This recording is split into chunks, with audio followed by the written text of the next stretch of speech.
On today's video, 59 versus 185 is at its peak, and it is time to talk about how this war wind up. What are the things that made it successful for one side? What are the things that made it successful for the other side? How 185 held for as long as they did, how much of a threat they actually were as a strong top 32 kingdom. We're going to talk about strategy, we're going to talk about mistakes, we're going to talk about general Lost Kingdom things that you should know in order to one day place yourself in a position where you can be victorious in a Lost Kingdom. Everything and anything in this video, part 2 of 59 against 185 starts right now. So of course, slap a like on the video if you enjoy it, and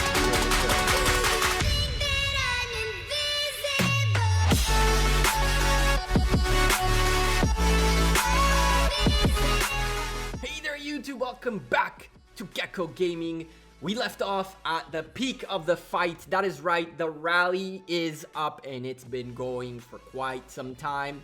This flag won't go down and we're trying to get in. At the end of the day, capacity has been full. Joining rallies in JWM is a freaking nightmare.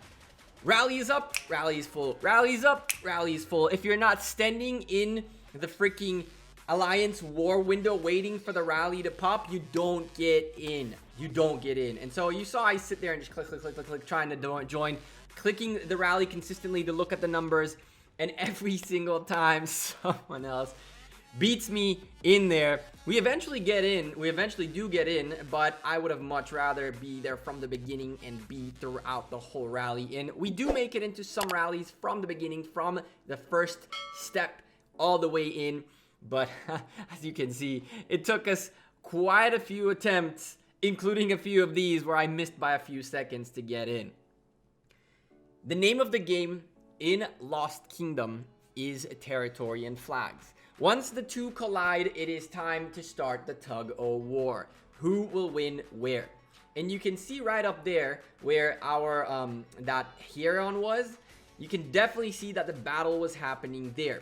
And while JWM had an advantage per se at the bottom, where our flag had most of the bottom of the Heron on this side, on the top of it, P had actually pushed a bit forward and managed to push back a little bit B and W. And because of that, JWM started building up their way to try to fight on that direction as well. Now, one of the things that you need to understand about rallying a flag and or defending a flag is that it's a war of attrition. The question is who blinks first. And the best way to make the other team blink is by double rallying and more. And so initially, P were occupied with the top, EQ were occupied with the bottom, JWM were occupied in the bottom, and B and W on the top. But at some point it reached a situation where JWM were doing both top and bottom, while luckily for us, P, who stayed up on the top, never truly worked their way into a double rally situation until a later phase of the fight where we caught on wind onto it and countered that as well, which you'll see in future videos, and we'll explain a little bit more in detail how that came about, how we countered it, and how essentially the double rally never came to be. It's very important to notice these things now because it speaks volumes on who 185 are. 185 are a massive kingdom with two very strong, very capable alliances, and we had to not only hold on against the bottom, but also against the top. And when you are doubling up your presence, you reach a point where you are, if you are short on people, it can be really hard to hold on to two angles at the same time. One of the things you'll see in a future video as well is how two kingdoms go against one and how a strategy can come about to strangle a kingdom. And that's going to come in the future. So of course, if you haven't subscribed yet, or of course slap the like on the video, I don't know what you're waiting for, hit the subscribe button so you get a notification, and of course hit the bell so you get a notification when that video comes out.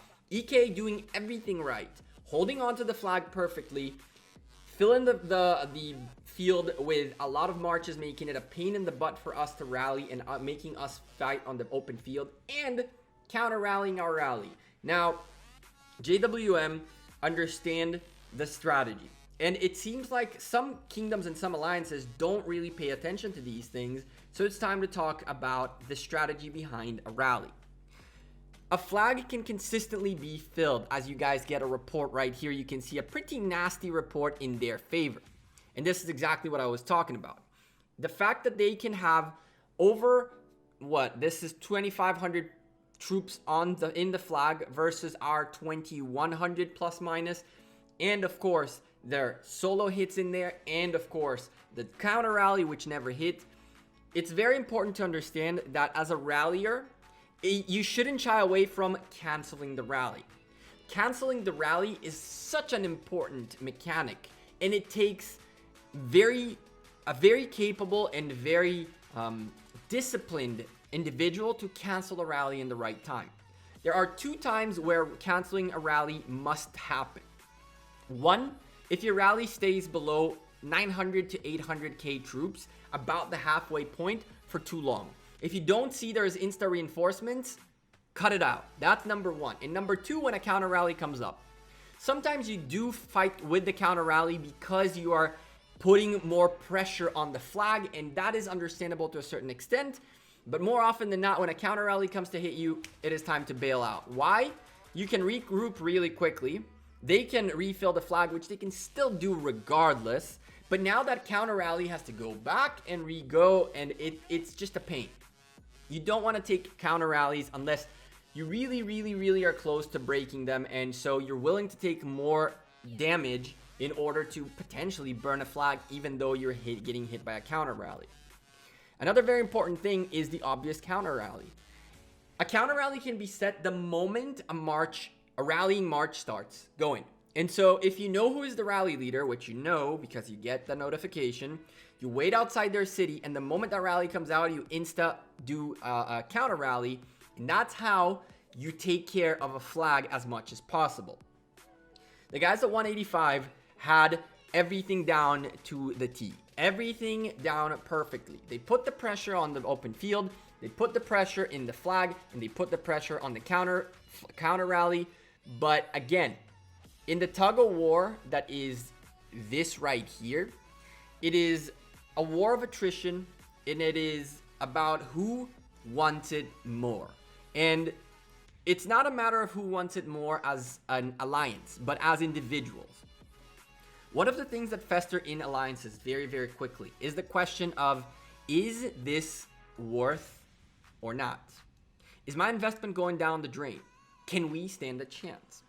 And when your alliance has one or two of those members, and then they stop joining rallies, and then they stop filling the flags, and then they stop doing that, whether that individual knows it or not, it spreads like I don't know, I don't even know what to say. It's like it spreads like a fire in a haystack. It just goes up like that, and people instantly notice slowly and steadily that maybe I shouldn't be joining, maybe I shouldn't be doing this, maybe I shouldn't be doing that.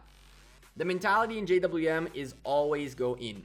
And you will see reforms happening within JWM as Lost Kingdom ends, because quite frankly, anyone who's not on the train of thought of we are the best kingdom, we are the best alliance, and we're going to uphold that no matter what, they just don't have a place here. And it's not only in JWM, but in Kingdom 59 in general. Kingdom 59's mentality is we are coming in with everything at all time. And with that being said, that is very intimidating.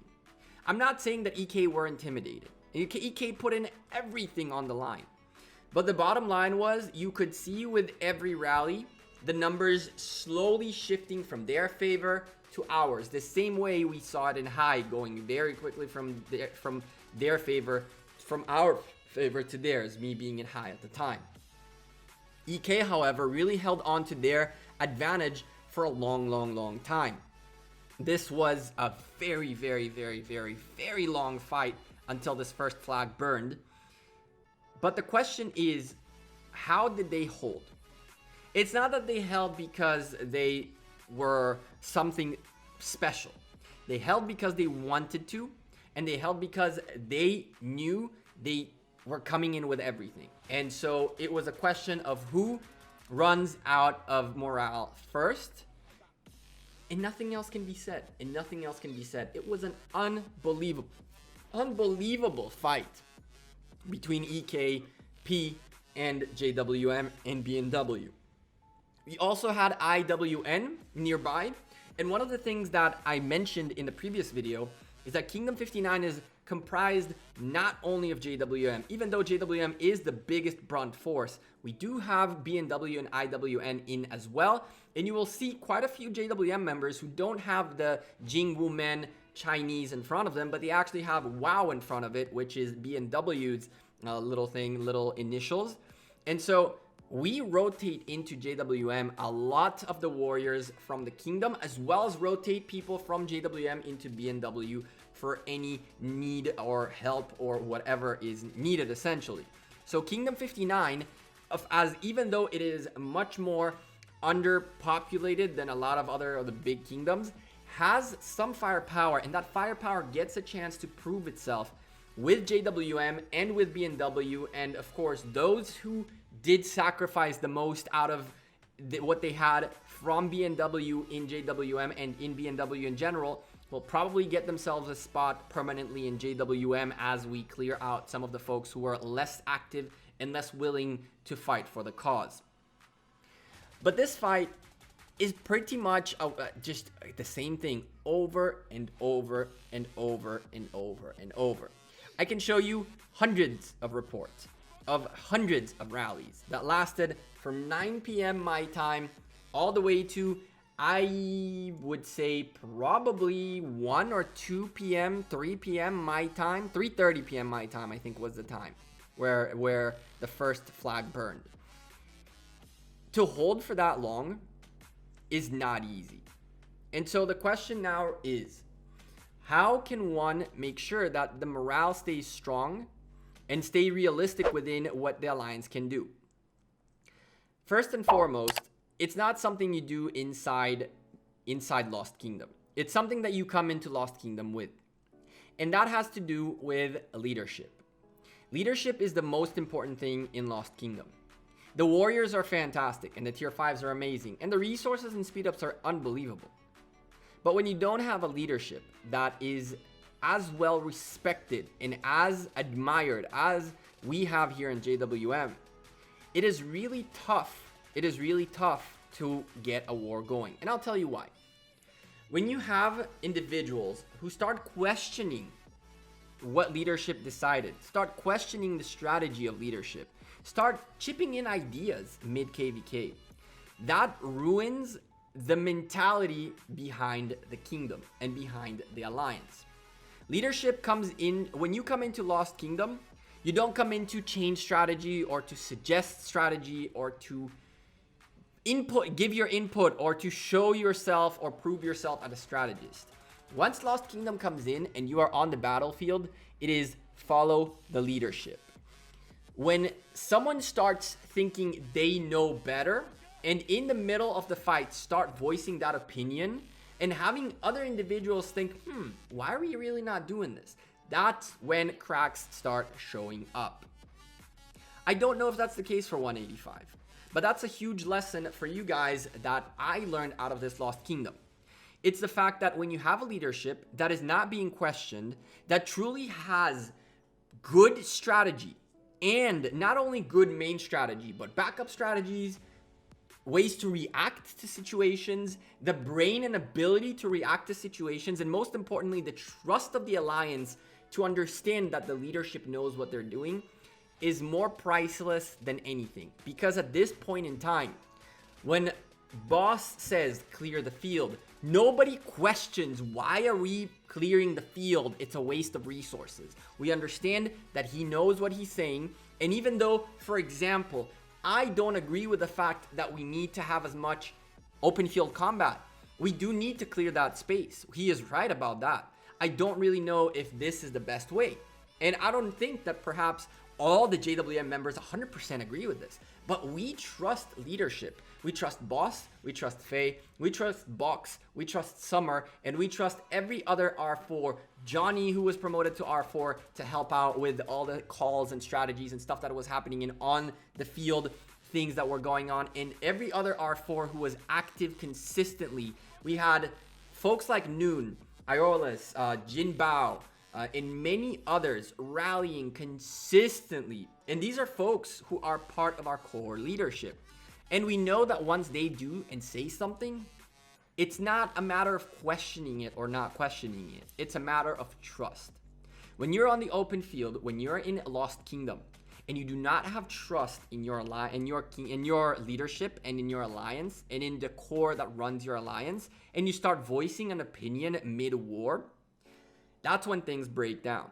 That doesn't mean, by the way, that we did not say things like, hey boss, how about we rally that with this? Hey boss, how about we rally that with that?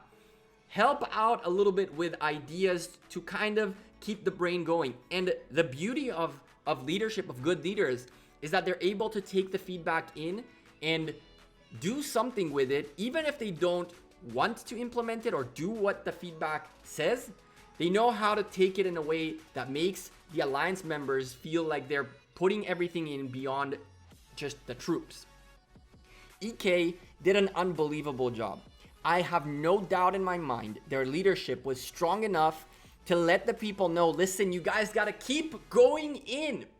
And the only way these folks are still doing what they're doing is strong leadership leading them on.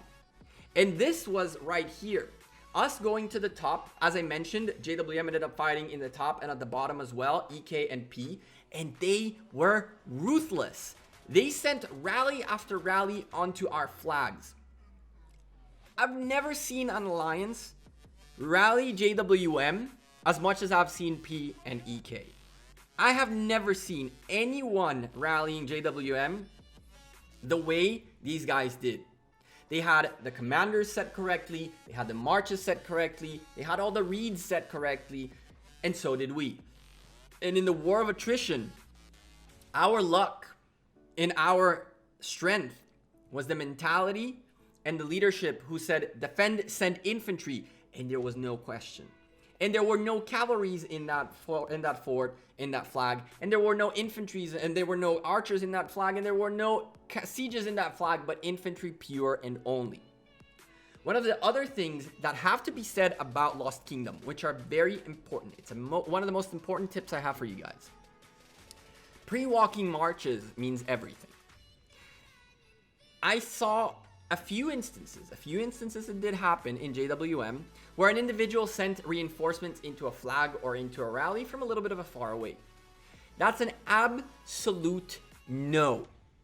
You have no idea how many rallies fail because a reinforcement is coming in from 20 seconds away and there's another march standing right next to the rally ready to go in, but they can't because there is no space in the rally because someone is marching for 20 seconds.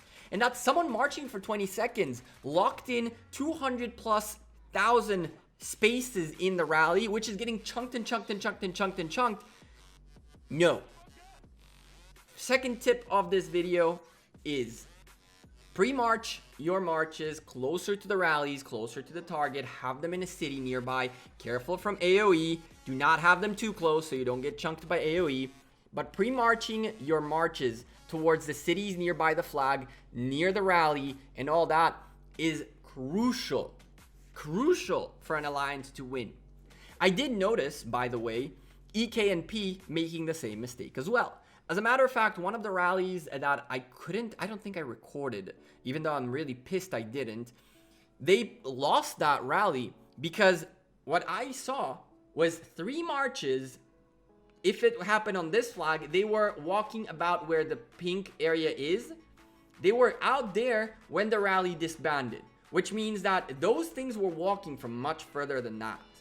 And so, thankfully, as these guys blasted into us, we had the ability to hold on to our flag. They canceled the rally on time as we counter-rallied their rally, and they very, very brilliantly, like they know how to do, did their thing. Although, with that being said, there's a little bit of too much talk in that alliance, especially looking to be famous on YouTube in some shape or form.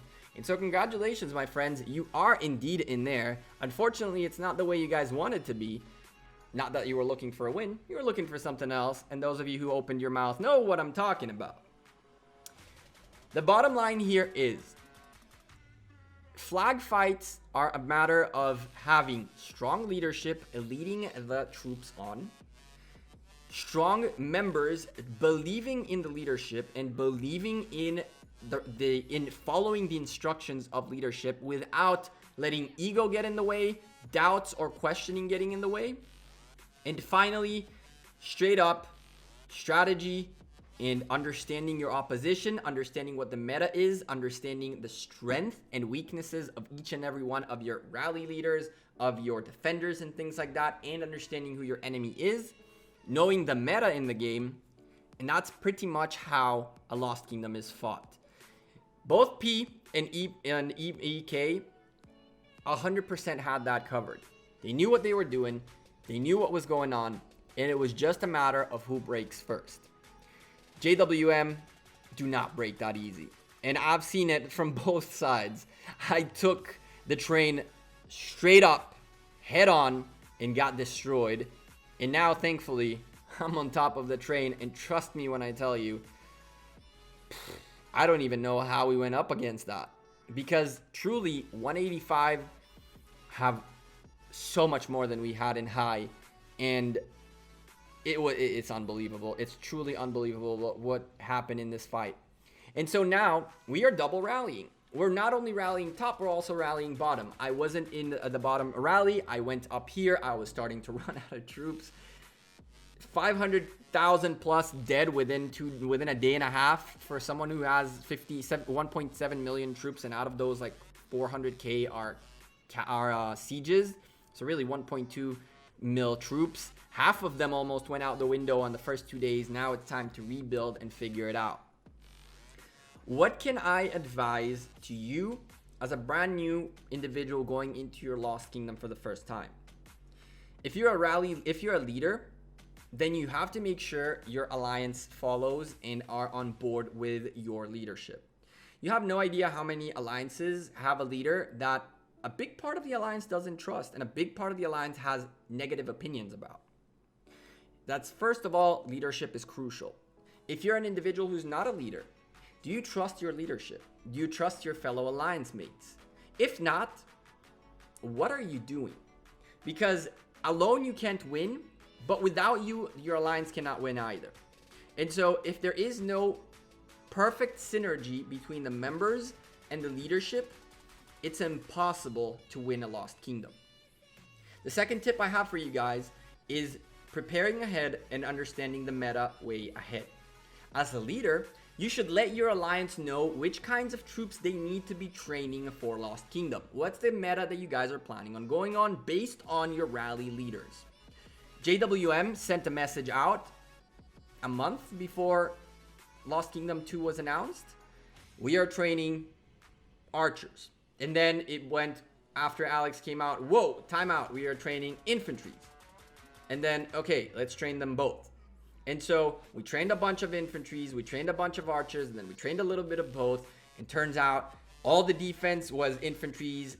Half of the rallies were archers, half of the rallies were infantry. I think I used cavalry marches maybe twice, and that was about it. But that was because leadership had told us how to prepare ahead of time. So as a leader, you should prepare and know how to get your alliance to prepare ahead of time. As a member, you need to follow the instructions. You have to understand that the leadership knows who the rally leaders are. The rally leaders are the key in here. And based on what those rally leaders have, that's what you need to be training to be able to be efficient for your alliance. What else can be said about a flag versus flag situation? We're looking at the same thing over and over. I'm giving you guys a little bit of the insight that has to do with the whole theme of being in Lost Kingdom and being part of an alliance that is looking to be the winning alliance. If you are in a Lost Kingdom where it is very one-sided. Last Lost Kingdom, Kingdom 196 pretty much ran over the whole thing. They didn't even care. And it was even before the massive migration that went in there. But one of the things that was very clear, which you will see in future videos and I'll explain in more detail, is that they didn't necessarily take all the takes and learn all the things that were there to learn from Lost Kingdom 1. And so another piece of advice for you guys is if you're running over a Lost Kingdom, try to make sure that you're learning the most you can out of it. You're experimenting a lot throughout that Lost Kingdom. If you're the top dog, then why not experiment? Don't take things for granted. Don't get into the fight like, okay, we're gonna win and just solo swarm because we can. Stay composed. Learn from as many mistakes as you can make. Learn from other Lost Kingdoms, as yours might be a bit one-sided.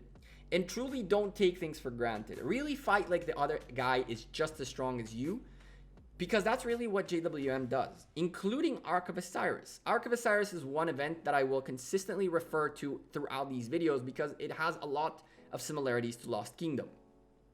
In Ark of Osiris's, JWM never take the enemy for granted.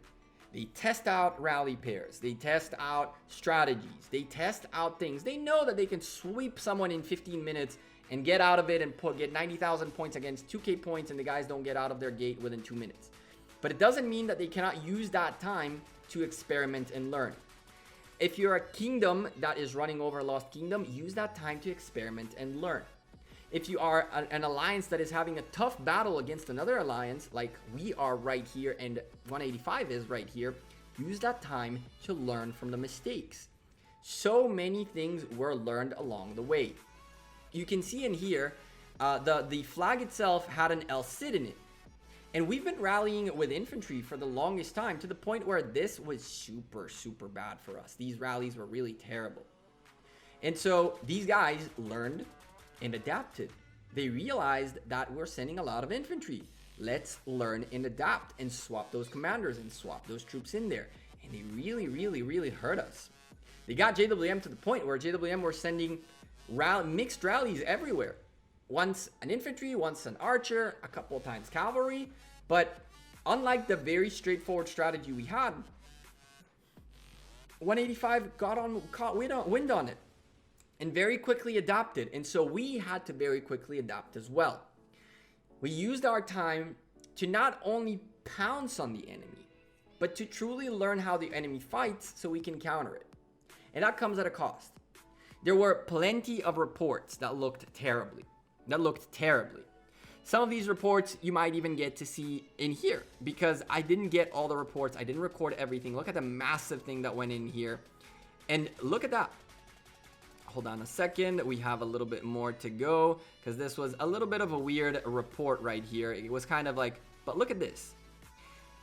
They had a stupendous amount more troops than us, and they held super well, even though in this case, this specific report, it was infantry on infantry. But there were more reports. I mean, look at this. We took a huge hit, but they held like insanely well, and they didn't lose by that much. They did not lose by that much. We were doing damage, but they were doing just as much. And you can see in here, things slowly, as Jin Bao, one of our bigger rally leaders, started going in, getting tougher and tougher on them.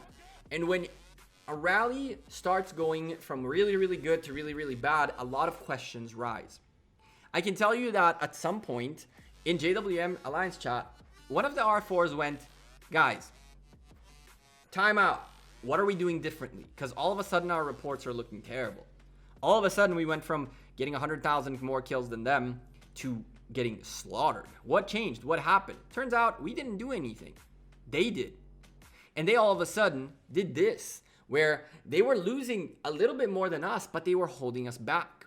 This was a few hours in when we're already leading the thing, and all of a sudden they come back. How is this possible? They come back because they learned and adapted. Now I'm showing you guys a little bit of the healing that happened, and because I'm low on troops, I couldn't do the 2,500 keep healing slowly and steadily. I had to get all my troops healed, wait for helps, use speed ups to get back in action. If you have enough troops that you can allow yourself to slow heal with time and fill up that hospital, completely fine.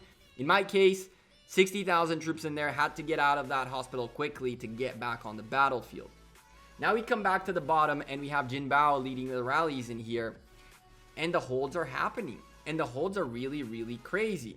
And as we try over and over to join the damn rally, we're waiting to see how low it gets. We have 230,000 troops on the battlefield, right? And so we're like, clicking on the thing, waiting for it to be just low enough, and then spamming, and someone else makes it in before us. Finally, we get in on board on the action and start hitting this flag, and all of a sudden the solo marches come in.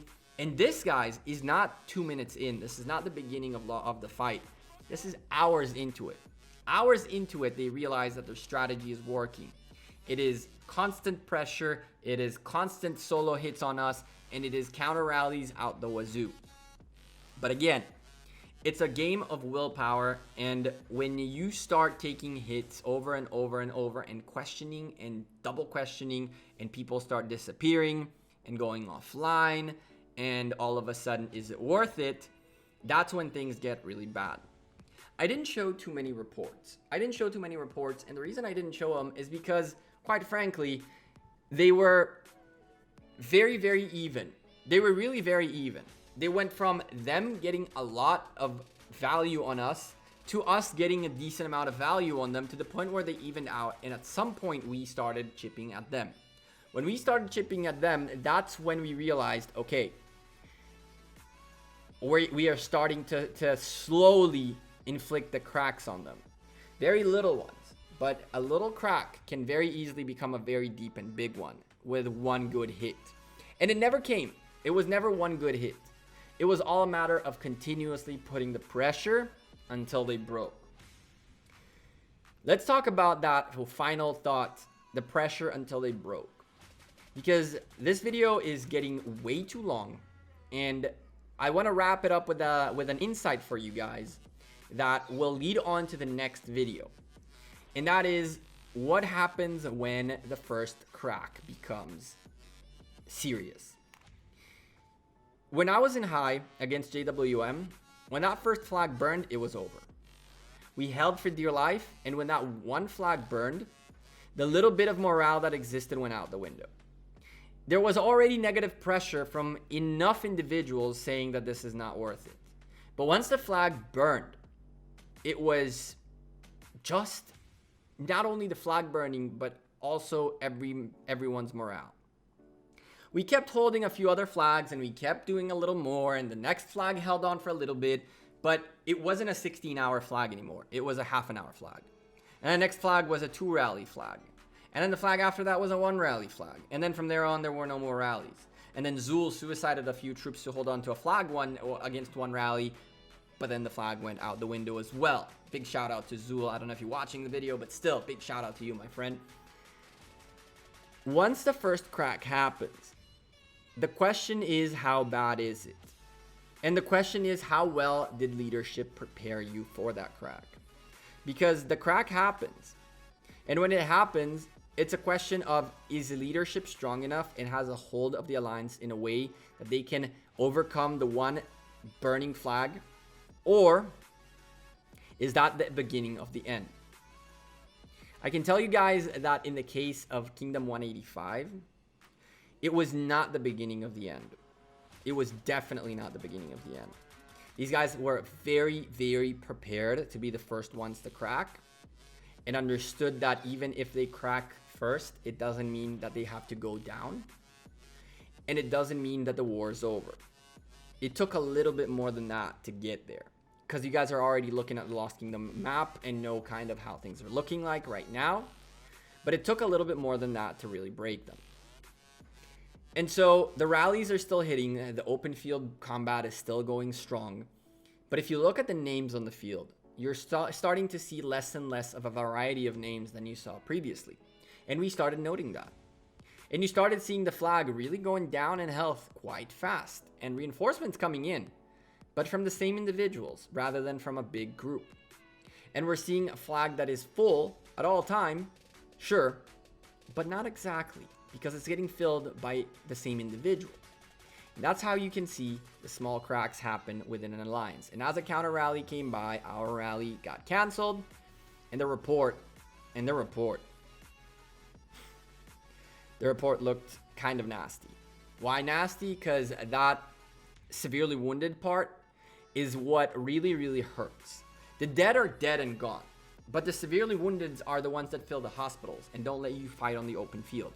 And they consume a ton of resources to bring them back into life. And so we noticed that we're going from deaths to us more than them, to even deaths, to more deaths to them than us, to more than deaths to them than us, and a lot of severely wounded. And those severely wounded played a huge role into breaking what EK and P are. This is, I think, at this point, we are at around 10:30 a.m. the next morning, my time. The war started at 9 p.m. my time. 8:47 was when the pass opened up. Around 9:12, we started fighting. You can see myself in the rallies and showing you a few other of these reports that were crucial as things were slowly cracking, like I explained. And then came 10 a.m. and then came 10:30 a.m. And it was so hard to keep up with things. And then this happened. What a miracle. War and Peace shows up and I'm like, oh my god, that's what I needed. And I didn't even care. Every speed up I had that was building went into training speed ups, which will be used very, very soon to rebuild our troops. What a crazy luck. Mid KVK war, this happens. But then it was 10:30 a.m. and I've been up all night, the whole day before, and all night in fighting for 13 hours. I fell asleep. And when I woke up, this had happened. The flag was getting hit. And I just logged in, just moved the mouse into that area, kind of opening my eyes, have the march already sent out to where it needs to get sent to join a rally, to join a flag, whatever it is. And I look and notice the flag going down quickly. And I notice people leaving the flag. And that is when the flag burned. And that was the first time the flag burned after, what, 14 hours? These guys instantly rejoined the flag and things went on for quite some time. But this is where we're going to wrap up this video. The first crack happened.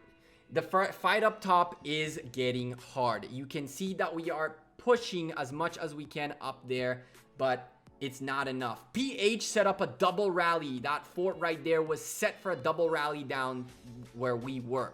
And we knew that if we don't start burning flags down below, which we were, we had managed to put the pressure down below with flags, it was going to be too tough. At this point, PH and EQ were pretty close and ready for double rallies, but we had already broken them down enough so that Da, one of our bigger rally leaders, was consistently rallying flags down below. Jinbao in the center, Iola's down on the up on the top with Boss, and it was just a slaughter fest.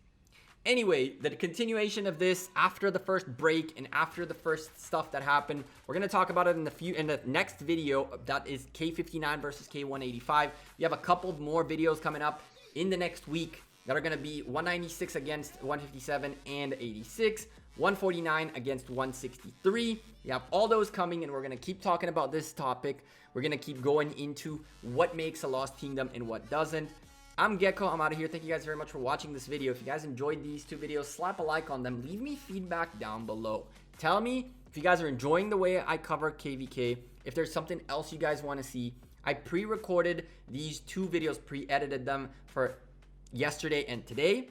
And the next couple are going to get edited in the next few days. We have Saturday a stream and Sunday Osiris League. And so the next video will come out on Monday. So there's plenty of time for you guys to voice your opinion and for me to change things up in how we cover these wars. So leave me a comment down below. Let me know. Or on Discord, Twitter, Facebook, Instagram, all in the description down below. I'll see you guys sooner rather than later. Enjoy your weekend. See you 4 p.m. UTC on Saturday for the Saturday stream. And of course, all the Osiris League semi-final qualifier fights. We're definitely going to go cast as much of that as we can on Sunday. So definitely want to see you there as well. Take care. Have a great rest of your weekend. Peace.